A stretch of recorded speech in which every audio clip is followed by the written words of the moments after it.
मागील 68 वर्षांपासून दरवर्षी 6 डिसेंबर रोजी मुंबई दादर येथील चैत्यभूमीला लाखोंच्या संख्येने डॉक्टर बाबासाहेब आंबेडकरांचे अनुयायी येऊन त्यांना अभिवादन करतात. आणि मी बऱ्याच वर्षांपासून पाहतोय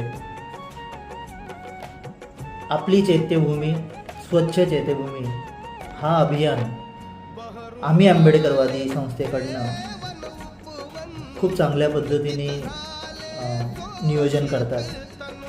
आणि माझ्या भाच्याने याबद्दल मला निवेदन केलं, ऋषभदादा गायकवाड. आणि मी सुद्धा या चैत्यभूमीला माझं श्रमदान ह्या वेळेला देऊन डॉक्टर बाबासाहेब आंबेडकरांना